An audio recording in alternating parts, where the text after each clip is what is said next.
Alright guys, Dave Dean here, and I'm just going over my Helix DSP Ultra settings, alright? So the first screen I'm going to show you here is just basically the RTA. They made some changes with the 5.0 software update. I'm not going to go through all the different software updates, so just kind of showing you the different screens on here. So that's the RTA screen.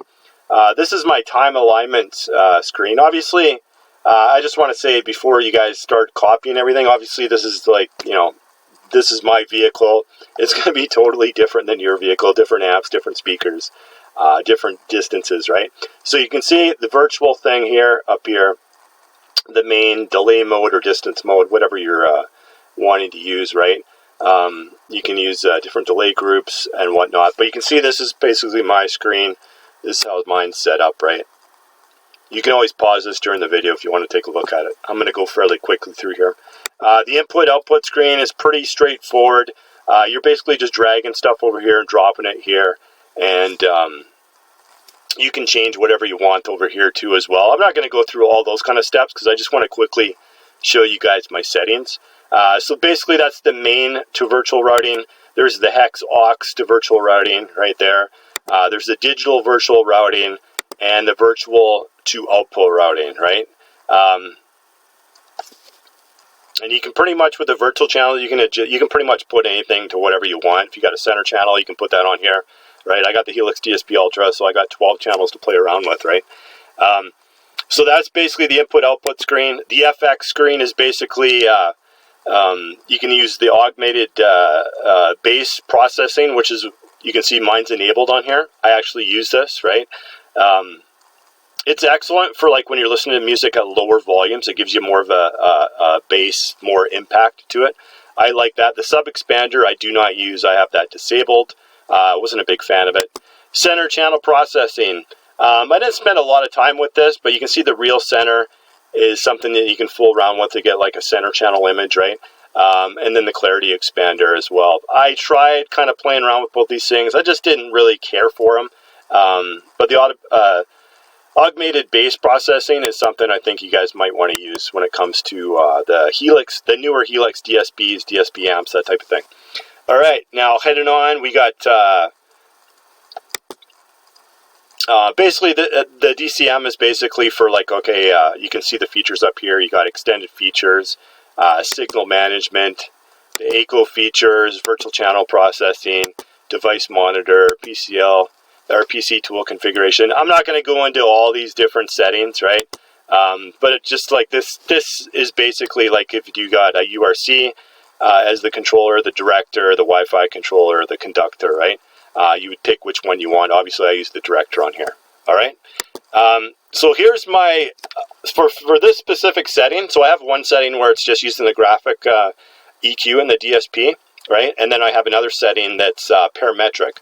The one you guys are seeing today is the graphic, and this is actually the setting that I competed with, which you guys are probably surprised because the majority of the people out there use the parametric, and Mobile Solutions actually, I think for the most part now, uses parametric, but before they used to use the graphic EQ, and I got an excellent sound out of this thing, right? So you can see that on your screen there, right? I'm going to just go through here fairly quickly. This is going to be the same. So all the two channels are going to be the same. That's the same, right? Left full, rear full. There is no center. We got the rear fill here, right?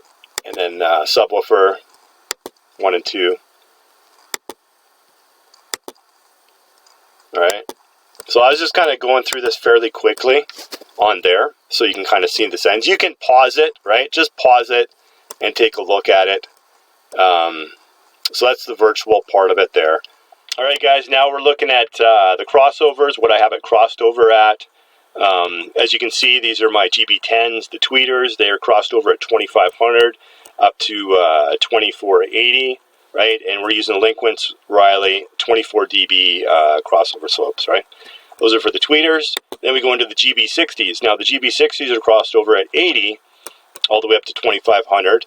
And we're using Butterworth 18 dB crossover slopes for them as well, right? And you can see on this side, obviously that's going to the Linkwitz-Riley, the 24 dB crossover, right? Slope. So we just preferred, like, I guess Chris, when he was doing it, he preferred the Butterworth. He just said there was like a smoother transition on this particular one. Because I know a lot of people, they just use the Linkwitz-Riley 24 dB pretty much for everything. And when he's using the parametric EQ, he did use all Linkwitz-Riley 24 dB, but for this one, when he's using the graphic one, it just had a better transition, it just sounded better, so he stuck with it, and it's the Butterworth one, right? For your rear fill speakers, right, for mine, a lot of people use differential rear fill, and actually Helix in their new DSP 5.0 software have a new way of doing the rear fill. Apparently it can do it for you, right, in the settings. I haven't fooled around with that yet because I still need the Bluetooth module, so I don't have to hook this up via USB, and because it's a short cord I got, so I'm literally in the back of my vehicle right now, right, doing this. And so once I get that and the mic and whatnot, then I can kind of indulge into that, right? But for right now, you can see what it's crossed over at. Linkwitz-Riley 24 dB slopes, 80 to 1,000, right? It's more for an effects. It's more to expand. Like rear fill is basically gives your sound a more ambience signature to it, I'd say. So then obviously these are all not assigned, and then you go into the subwoofer, and you can see that's 20 to 50, right? And once again, you can see it was the Butterworth here, right? And this is off for the slope down here. And the reason he did it this way in mine is just because I'm using that A-Trends box, and this is the best sounding. Like this box actually sounds good when he used this. Before it didn't really sound that great. It sounded like a bad off-the-shelf box you would buy, right? Before, but then once he did his adjustments on here, it ended up sounding actually really good, right? And you can see like I said, just pause this anytime throughout the video and you can check these things out with the output levels and whatnot. But like I said, everybody's system is different. I just had people wanting to know what my settings were, and that's pretty much it. That's all my settings on the graphic equalizer part of it, which you can see right here, right? So all in all, you can see from, like I said, from 25 all the way up to 20K, you can kind of see the adjustments, right, for the most part. And this today, like I have another setting on here, like I said, that's using the parametric, but it just doesn't sound as good as this one. So I know it can. I know using the parametric, you can actually probably get it to even sound better. But at this point in time, and the majority of the people, like I said, do use the parametric one. But at this point in time, the graphic one is the king for me, for my system right now. It sounds the best, and honestly, it's not even a close race. It just destroys the parametric right now. But I think the parametric will eventually be the king. We just have to. I have to bring it down there at some point in time.